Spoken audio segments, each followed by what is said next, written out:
We're used to seeing Vikings in movies as fearless giants who laugh in the face of blizzards and cut down enemies left and right.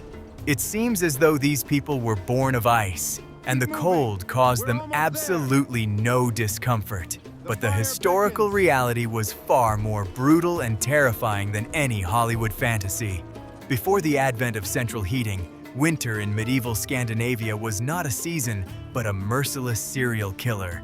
In fact, the main war of the Viking Age was fought not in England or France, but inside their own homes. And half the population lost this war every winter, freezing to death right in their own beds. Sounds unbelievable, doesn't it? We think of axes, drakars, and raids, forgetting the most basic human instinct for survival in an extreme environment. The Scandinavian winter lasted nearly half a year, plunging the world into darkness and temperatures so low that metal would stick to skin. Under such conditions, surviving solely by the light of a fire was physically impossible, given the construction technologies of the time. Modern scientists are still amazed at how these people managed not to die out completely. But the Vikings had their own, truly ingenious methods of heat conservation, which modern science confirmed only 1,000 years later. They didn't just endure the cold, they turned survival into a precise engineering science bordering on madness. Your modern winter jacket costs hundreds of dollars and uses cutting-edge technology to keep you from freezing on your way to the car. The Vikings, on the other hand, ventured out onto the open sea in -20, armed with nothing but wool, animal fat, and remarkable endurance. If a modern person were to find themselves there, they wouldn't last even a week, even with a backpack full of our gear.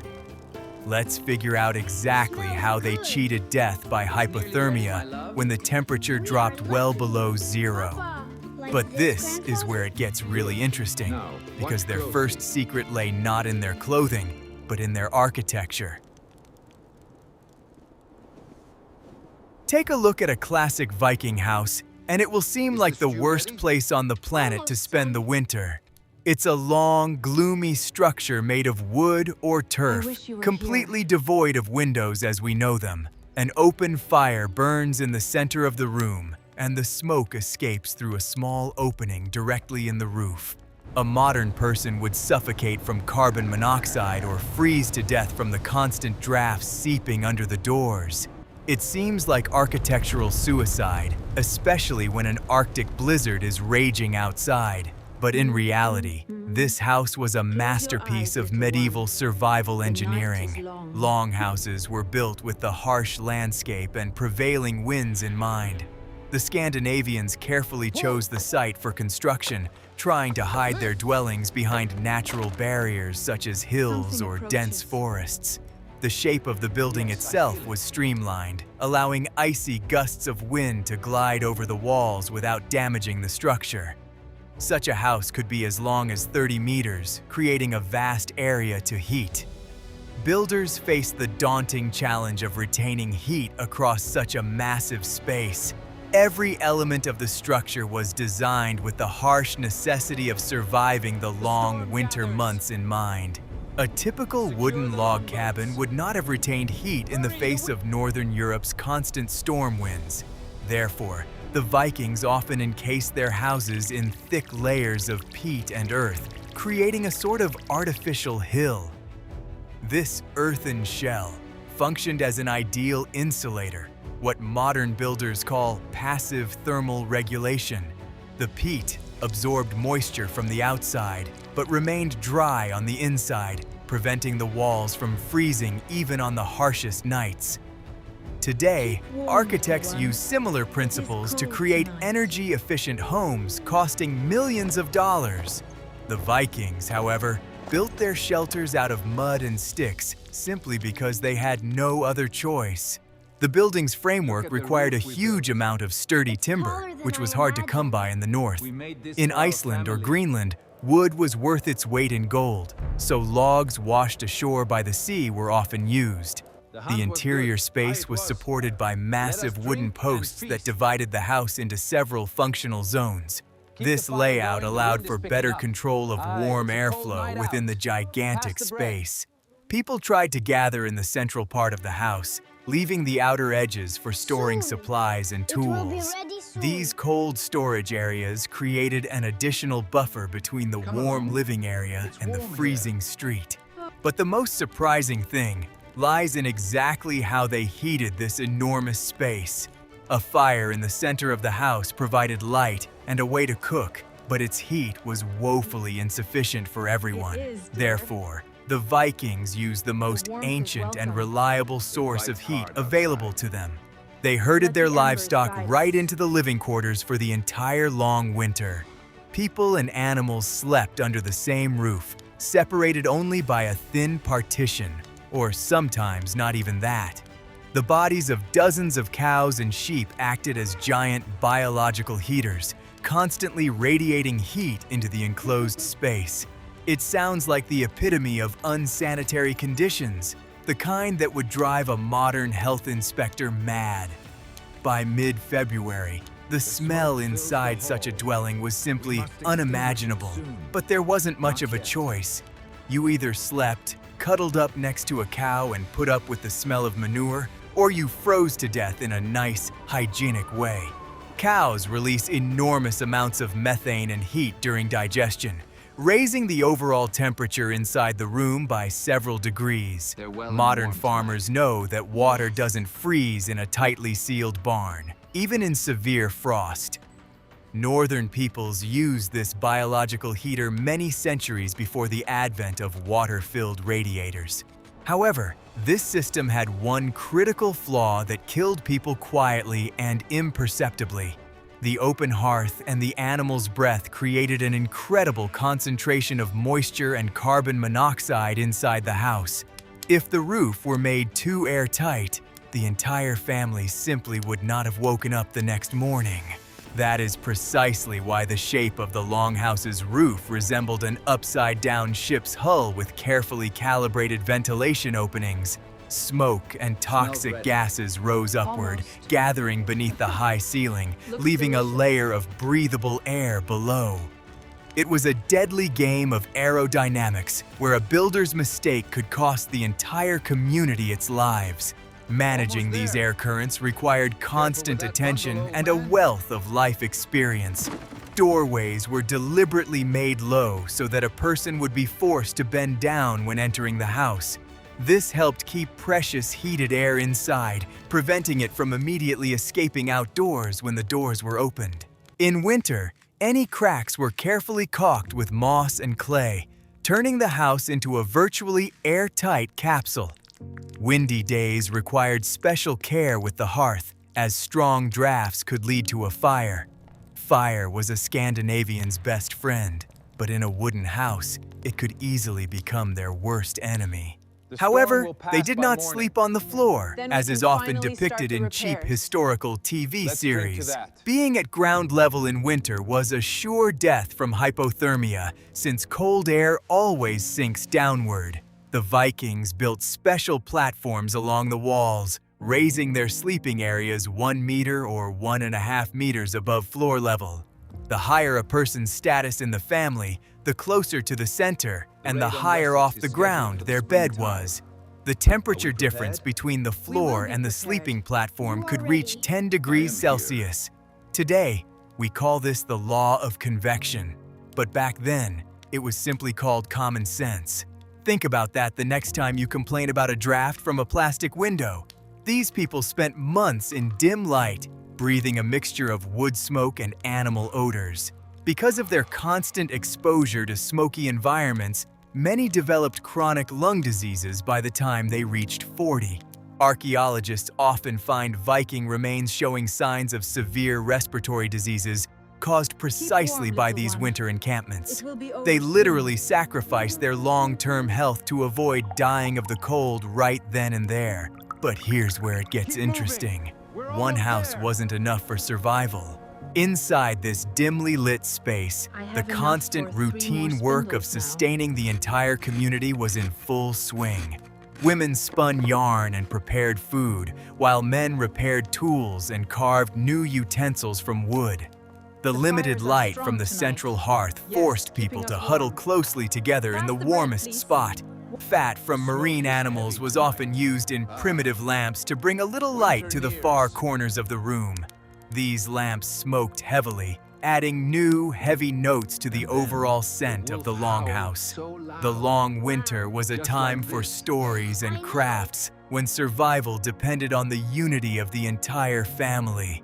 Even inside such a dwelling, the temperature often dropped below freezing, especially toward morning.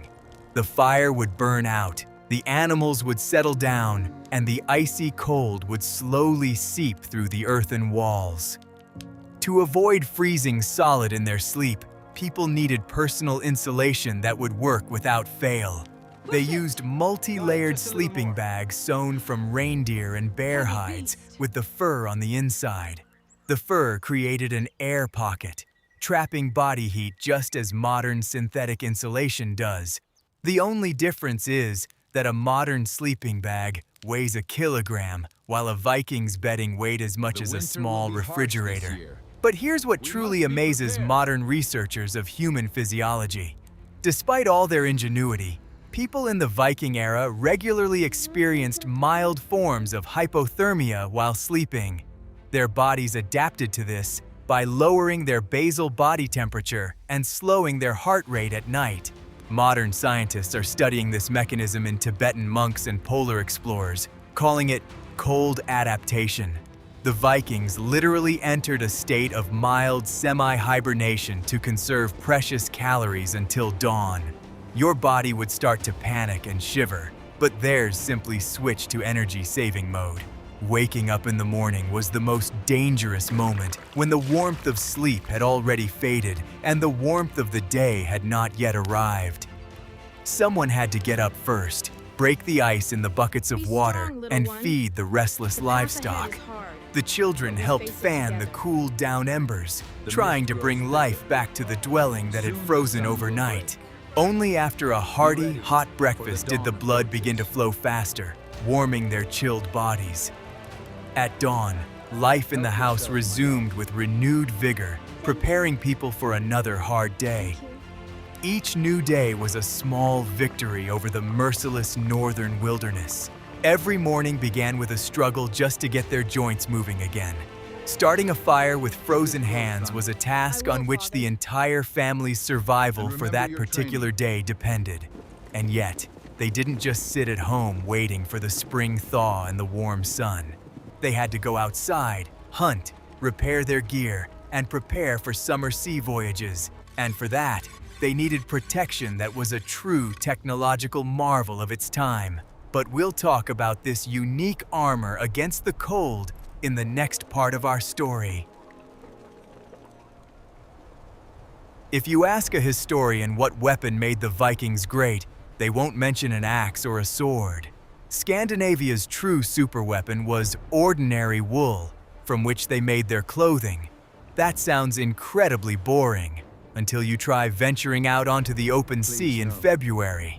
In a damp, cold climate, linen and cotton turn into an icy compress that can kill a person in a matter of hours. Wool, on the other hand, possesses one magical property that modern thermal underwear manufacturers are willing to talk about for hours. It continues to keep your body warm even when it gets completely soaked in a torrential, icy rain. The sheep of the northern peoples were very different from today's pampered breeds raised in mild climates. They were incredibly hardy animals with a double coat, perfectly adapted to icy storms. The long outer hair provided reliable protection from the wind and repelled water, acting as a tough shell. The inner down was incredibly soft and created a thick, airy cushion right against the skin. It was the combination of these two types of fibers that made Scandinavian yarn so unique and functional. Ancient weavers skillfully blended these layers, achieving the perfect balance between strength and thermal insulation. The secret lies in lanolin, a natural animal wax that coats sheep's hair. Today, chemists spend millions of dollars trying to create synthetic water-repellent treatments like modern membranes. The Vikings simply did not wash this natural fat out of the wool When processing yarn for outerwear, water literally rolled off their cloaks, and whatever did seep in did not compromise the fabric's thermal insulation properties. If you were to wear a modern wet sweater in the freezing cold, you'd end up with pneumonia by evening. A Viking's wet woolen cloak was cold, heavy, and unpleasant, but it kept you alive. Producing this fabric was incredibly labor-intensive and took up almost all of the women's wintertime. It took years of work to create a single large sail for a drakkar or a set of winter clothing for a warrior. The sheep had to be sheared, the wool sorted, kilometers of thread wound onto a spindle and woven on a vertical loom. Historians have estimated that it took more working hours to create a single woolen sail than to build the ship itself. Your office job with its deadlines may seem tedious, but at least you don't have to spin your own suit. If a thread broke or the fabric turned out loose, someone in the family could literally freeze to death on the next expedition. Weaving itself was not merely a craft, but a vital art that required immense physical strength. Women stood before heavy vertical looms, pulling the warp threads taut with stone or clay weights.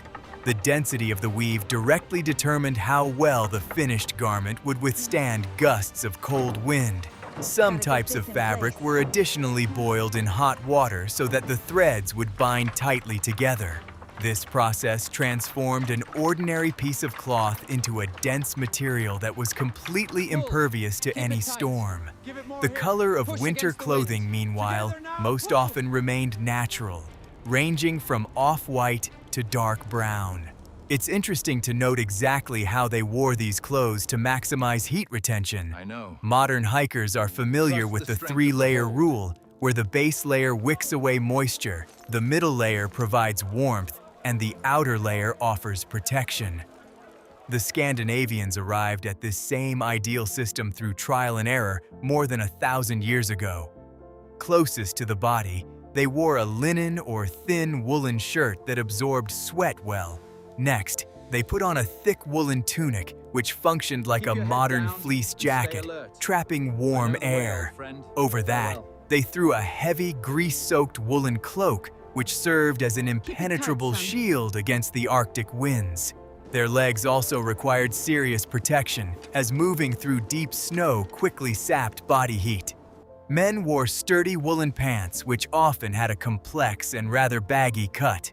For additional warmth around the shins, special fabric wraps were used, tightly cinching the leg from the ankle to the knee. They worked much like modern compression socks, improving blood circulation and reliably retaining heat in the calves. This layered protection allowed them to stand in the snow or icy water for long periods without suffering frostbite. Even if the pants got wet, their dense weave still prevented the cold from reaching the skin. The cloak was fastened on the right shoulder with a massive metal brooch, the kind we often see in history museums. This wasn't done for fashion's sake, although beautiful brooches did indeed underscore the owner's status and wealth. Fastening it on the right shoulder left the working hand free to instantly draw a weapon. At the same time, the cloak could easily be wrapped around the neck to cover the back from the wind. Essentially, it was a portable tent in which a person could wrap themselves completely while spending the night in the forest. Modern special forces, ponchos serve exactly the same function. They're just made of thin nylon. But the most vulnerable parts of the human body in the cold are the extremities, which freeze first. The body is designed so that when it becomes hypothermic, it cuts off blood flow to the hands and feet to protect the internal organs. The Vikings knew this, which is why their footwear and mittens deserve special admiration for their engineering. They didn't wear fingered gloves because separated fingers lose heat quickly. They used only thick mittens made of sheepskin with the fur on the inside, often felted into a dense fabric. My fingers go numb when I type on a keyboard for a long time in the winter, yet they chopped wood in such conditions. Their footwear was made of thick leather, turned inside out, and generously soaked in seal or fish oil. Leather shoes alone don't provide much warmth, so they would stuff dry grass, moss, or extra wool inside. This insulation method worked like modern thermal socks with zoned insulation, except it had to be changed daily. If a person failed to dry their shoes by the fire, they risked losing their toes the next day. Amputations due to frostbite were so common that the sagas regularly mention warriors with wooden prosthetics. Making a mistake with footwear in January meant becoming disabled for the rest of one's short life. The head loses a tremendous amount of heat, which is why Northerners never went outside without a sturdy head covering. Thick hoods were a distinct and very important part of the wardrobe, protecting the neck and ears from the biting wind. They were often designed with a long tail at the back of the head that could be wrapped around the neck like a warm scarf. During the harshest frosts, fur hats made from the skins of wild animals were worn over the hoods. Women wore thick woolen shawls, skillfully tied to shield their faces as much as possible from the freezing air. This simple and reliable protection safeguarded their noses and cheeks from painful frostbite during long winter journeys. Wool and fat were so important that they often served as the primary currency in trade.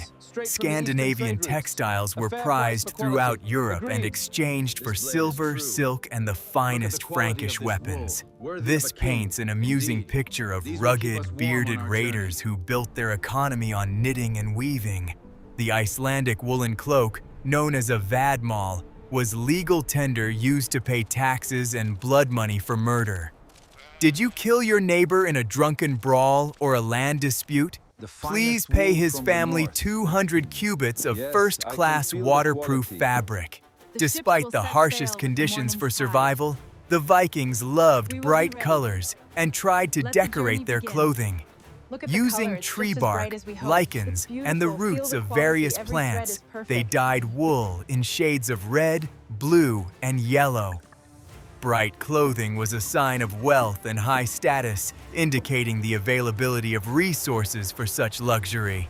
Skilled artisans adorned the hems of cloaks and tunics with intricate patterned braids woven on small wooden boards. Even in the harsh conditions of an Arctic winter, these people strove to look dignified and to emphasize their individuality in every way possible. Their desire to preserve beauty was in no way inferior to their need for reliable protection from the bitter cold. It is striking how deeply this culture was rooted in an understanding of materials and their physical properties. They knew nothing of polymer chemistry, but instinctively understood that fat repels water and that pile traps air. They created a system of gear that allowed them to cross oceans in open boats amid an icy storm. Even Roman legionnaires once in Britain suffered from the cold far more than the northern barbarians. The Romans relied on iron discipline, while the Vikings relied on the physics of wool and common sense. But even the best clothing won't save you if there's no inner fire burning within your body. And here we come to the harshest aspect of survival in the Viking Age. To generate heat, the human body needs a huge amount of fuel. In other words, calories. The winter diet in Scandinavia was so specific and grueling that a modern gastroenterologist would be horrified. What they ate to keep from freezing often resembled a biological weapon more than normal food. And in the next chapter, we'll learn exactly how they turned their stomachs into blast furnaces.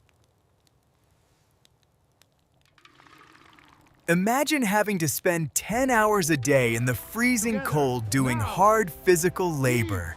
Your body starts burning calories at a rate as if you were running a marathon non-stop. A modern person in a warm office needs about 2,500 calories a day to live a normal life. A Viking in winter needed between 5,000 and 7,000 calories just to maintain body temperature. And this enormous amount of energy could only be obtained from a single source, one that we so diligently avoid today. They needed pure, concentrated animal fat in colossal quantities. Today, fitness trainers scare us with carbohydrates and advise us to eat light salads with chicken breast. If a Viking were to go on a modern, healthy diet, he would die of starvation by mid-December. In winter, they ate the fat of seals, walruses, whales, and pigs, and generously seasoned it all with butter. Modern science calls this the process of thermogenesis, when the body uses fatty acids to generate internal heat. In brown, adipose tissue, which is well developed in northern peoples, this process is particularly active. They literally stoked their internal biological furnaces with chunks of lard to keep their blood from freezing in their veins. But this raises a huge problem: how to preserve these foods for many months without refrigerators. Salt was incredibly expensive in Scandinavia because it's difficult to evaporate it from seawater in a cold climate. So they invented preservation methods that seem utterly barbaric and inedible to modern people. They fermented meat and fish. That is, they essentially allowed the food to rot in a controlled manner in the ground or in brine.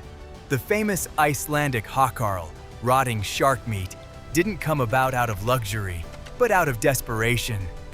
Shark is poisonous when fresh, but after several months of rotting in a pit, it becomes a safe source of calories. The smell of fermented fish, surströmming, today causes people to faint in YouTube videos. But for a 10th century Scandinavian, it was the taste of salvation, a guarantee that he would survive the month. The lactic acid produced during this fermentation process prevented the growth of deadly botulism bacteria. It was brilliant microbiology in action, even though they had no idea that bacteria existed. They simply knew that if they buried the meat in the right soil for the right amount of time, they'd have something to eat in the winter. We wrinkle our noses in disgust, but for them, that pungent ammonia smell was the very scent of life itself. Another superfood of the Viking Age was skyr, a thick fermented milk product resembling thick yogurt or cottage cheese. It could be stored in huge wooden barrels for months without spoiling, thanks to its high acidity. Skyr provided protein for the muscles and could satisfy hunger when building a fire was too difficult or impossible. Warriors took it with them on sea voyages as the ideal, long-lasting dry rations. Modern marketers sell skyr in supermarkets as a trendy diet product for athletes. They forget to mention that 1,000 years ago, it was a harsh food for survival in an icy hell. Vitamin deficiency in winter was a real catastrophe that mowed down people just as effectively as enemy swords. Scurvy, a disease caused by a lack of vitamin C, caused teeth to fall out and old wounds to reopen and bleed. To avoid this, the Vikings gathered and dried seaweed, rich in iodine and vitamins, as well as cloudberries. They brewed pine needles and ate onions, which they specifically grew in their small summer gardens. Even garlic was used not only as a seasoning, but also as a powerful antibacterial remedy for colds. Instinctive medicine served as their pharmacy, and those who didn't know these herbal secrets rarely lived to old age. Speaking of medicine, imagine a wounded person in a winter forest who needs to stop the bleeding and prevent infection. The Vikings used sphagnum moss for bandages, as it has natural antiseptic properties and absorbs moisture. During World War I, British doctors rediscovered this method due to a shortage of cotton for bandages. It turns out that medieval warriors clad in animal skins were using advanced field surgery techniques long before the Red Cross. They simply took what the icy wilderness provided and made it work for their survival. In winter, they ate only once or twice a day because daylight hours were critically short. A hot stew in the evening wasn't just dinner, it was a ritual for regaining strength after the exhausting cold. They threw whatever they had into the cauldron: old meat, leftover grains, dried mushrooms, and a generous chunk of fat. Clay or iron cookware retained heat for a long time, and this scalding broth warmed a person from the inside out. Modern nutritionists call this intermittent fasting and charge money for such programs. For the Vikings, It was the only way to stretch their meager supplies until the following spring. They drank mostly low-alcohol ale, and there was a perfectly scientific reason for that too. Water from frozen rivers could contain parasites, and brewing ale meant boiling the water, killing all infections. In addition, alcohol provides a brief sensation of warmth by dilating blood vessels, which was pleasant on a cold evening. But they understood perfectly well that getting drunk in the bitter cold was a surefire way to fall asleep in the snow forever. That's why winter ale was thick and high in calories, more like liquid bread than modern beer. It was food, not a way to escape reality, a tool for survival poured into a wooden mug. Every bite of food they swallowed was fuel for battling the elements. But survival depended on more than just what was in their stomachs or on their shoulders. They needed tools, weapons, and ships to gather resources and defend their territory. And here we encounter how the cold interfered with the very essence of their technological progress. Working with metal in the cold is a special kind of art, where physics becomes your worst enemy. We'll discuss this paradox of medieval metallurgy further on. We rarely think about how air temperature affects steel and iron. If you've ever left a cheap hammer out in the bitter cold and then tried to strike something with it, you know the result.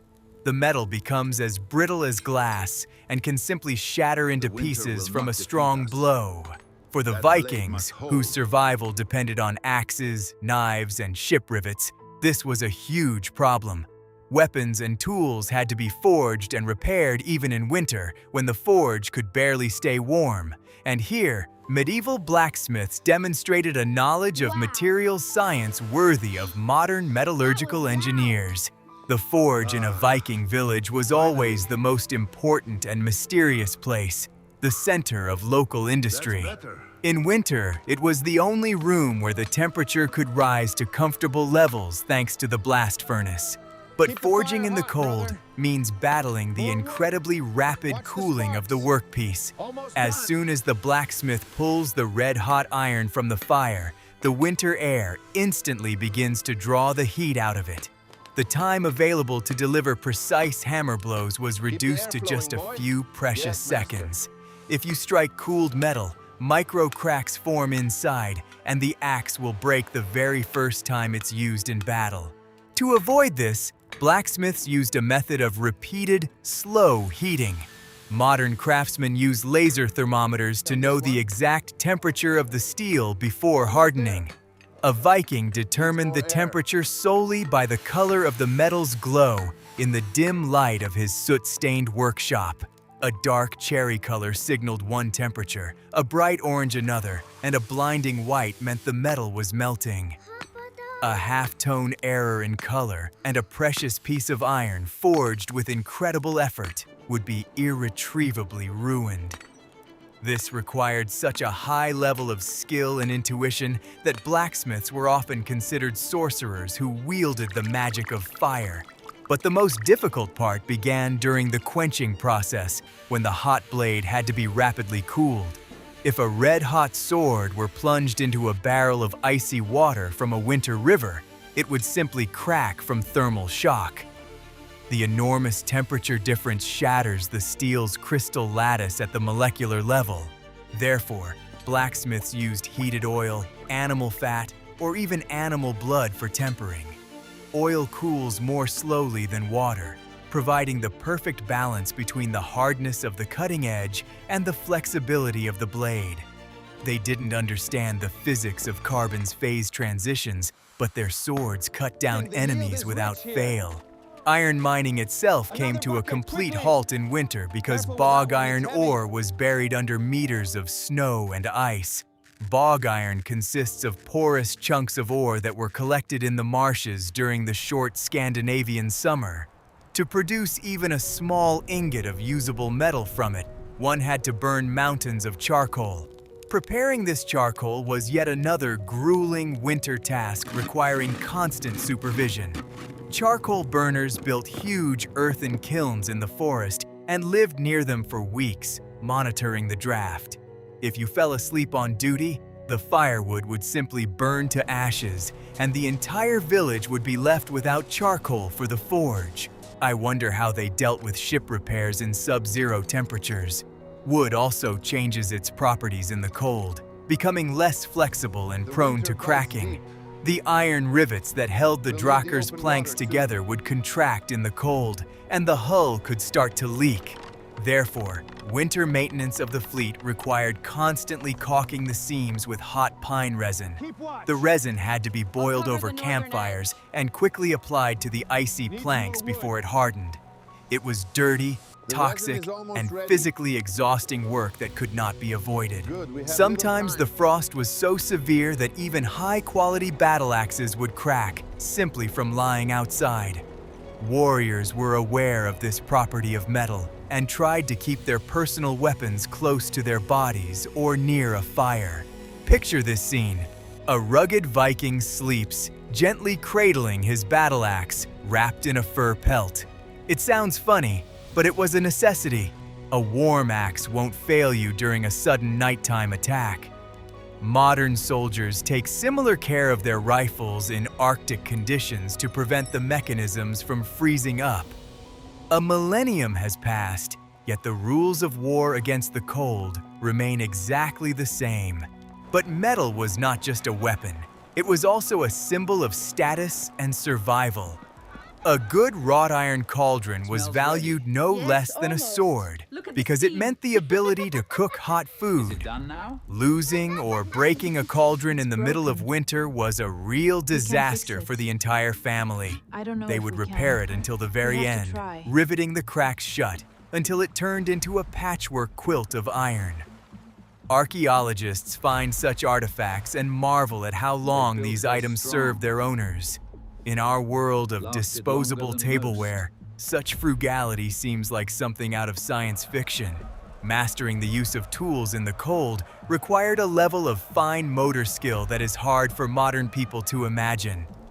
Try tightening a small screw with frozen fingers without wearing gloves, and you'll understand the problem. Scandinavian carpenters and woodcarvers maintained incredible precision in their movements, even in sub-zero temperatures. They carved the most intricate patterns on the bows of ships and the doors of houses, breathing on their hands to warm them. This physical endurance was honed from early childhood, turning the pain of the cold into a familiar background noise. But work in a smithy or in the woods was, at least on land, where one could shelter from the wind. A veritable hell awaited those who dared to defy nature and venture out onto the winter sea. The water, cold, and wind created a combination that killed faster than any sword or axe. Navigation in the Viking Age was a deadly undertaking even under ideal summer conditions, and now we'll recount, in all its bone-chilling detail, what happened on the deck of a Drakkar in winter.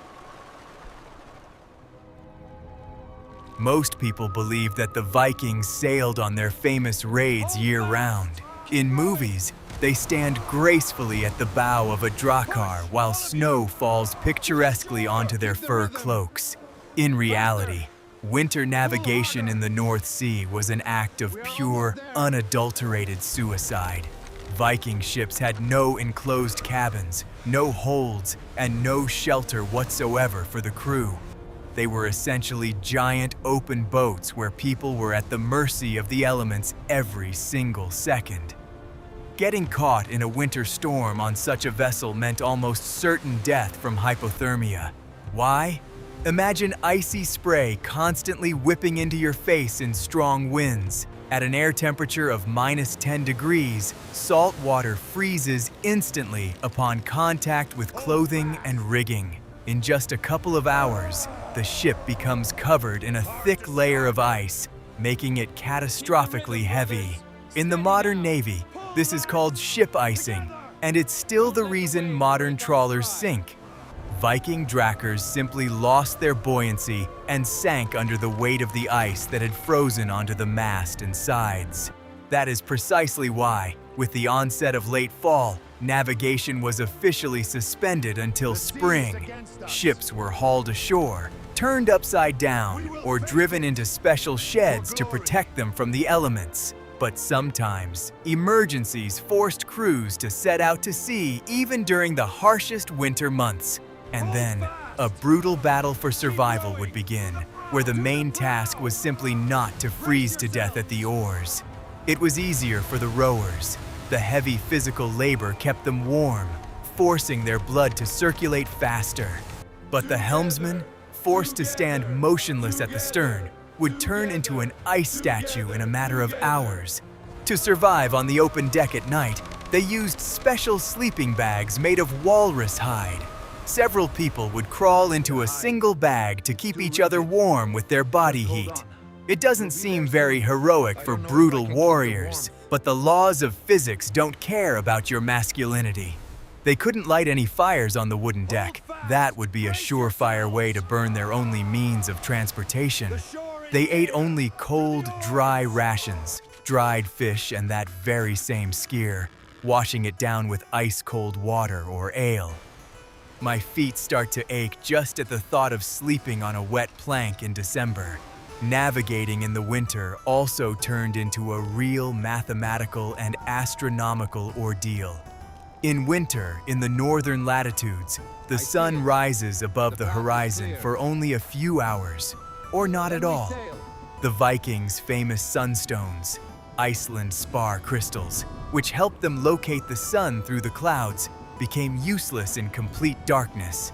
They had to navigate by the stars, the direction of the wind, the color of the water, and the behavior of birds, if any were flying at all. A navigational error meant the ship would be swept out into the open ocean, from which there was no return. The navigator was the most valuable person on board. He was cherished more than the chieftain. Modern scientists confirm that prolonged exposure to low temperatures causes severe mental confusion.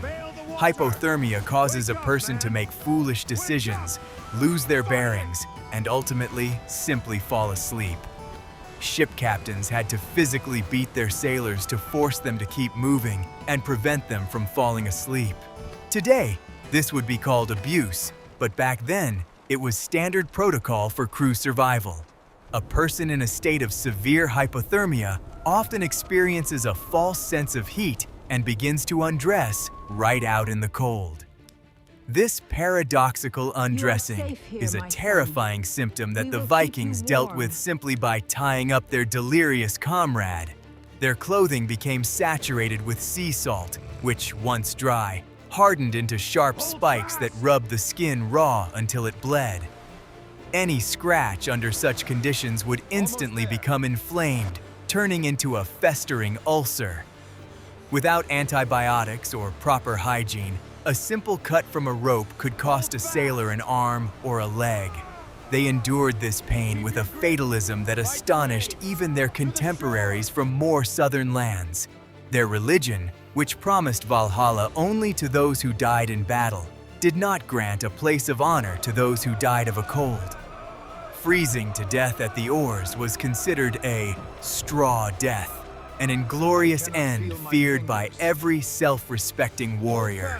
That is why they rowed as if demons were chasing them, just to reach solid ground as quickly as possible. Physical exertion in the cold requires an enormous amount of oxygen. The icy wind literally burns the lungs. Modern marathon runners know how much the bronchial tubes ache after a run at -10 degrees. The Vikings rowed with heavy wooden oars for hours on end, breathing in a mixture of icy dust and salty spray. Their cardiovascular systems were adapted to exertions that would have killed the average office worker. They were the elite hybrid athletes of their time. They just didn't know that fancy term. Landing on shore often did not mean salvation if it was an unknown or hostile island. Lighting a fire with frozen hands using a wet fluke found on the beach was a task for a true master. If they could not warm up within the first hour after landing, the crew would begin to slowly die on the shore. That is precisely why winter raids on England took place only when the Vikings had already established permanent camps there. Attacking from the sea in January without a guaranteed base on shore was too great a risk, even for them. Logistics and the weather dictated the rules of war far more strictly than the ambitions of any king. This icy hell forged the character of an entire civilization, making them pragmatic, ruthless, and incredibly resilient. The sea claimed more Viking lives than all the Anglo-Saxon armies combined. The water was their main highway, but in winter, it turned into a ravenous beast that knew no mercy. Understanding this fact forces us to view their achievements and historical expansion in a completely different light. But how did this harsh experience ultimately shape the fate of all of Europe? When we study the Viking Age, it's easy to get carried away by the romance of battles, flashing swords, and conquests. But the true story of these people is one of daily, methodical survival in defiance of the laws of nature. They would not have conquered half of Europe if they hadn't first learned to defeat their own most fearsome enemy, the cold. Their longhouses, layered woolen clothing, fat-rich diets, and the skill of their blacksmiths were all elements of a single ingenious system. Modern science is only now beginning to understand just how precise and effective their solutions were from the perspectives of physiology and physics. They were not mindless barbarians with axes, they were engineers, logisticians, and masters of adaptation. While the southern empires relied on a mild climate and an abundance of resources, the north built itself on overcoming adversity. Every winter was a form of natural selection, a merciless test that left no chance for the weak or the foolish. Only those who knew how to plan months in advance, conserve every calorie, and respect the destructive power of nature survived. This shaped a mindset that allowed them to cross oceans and discover new continents long before Columbus. Before the advent of central heating, antibiotics, and synthetic fabrics, humans were merely guests in the winter world. But the Vikings learned to be masters of this cold world, paying a tremendous price for it. Their experience serves as a reminder of what the human body is capable of when retreat means death. Today, we hide from winter in our cozy apartments, complaining about food delivery delays caused by snow. But how would you cope if your very survival depended on whether you could build a fire with frozen hands?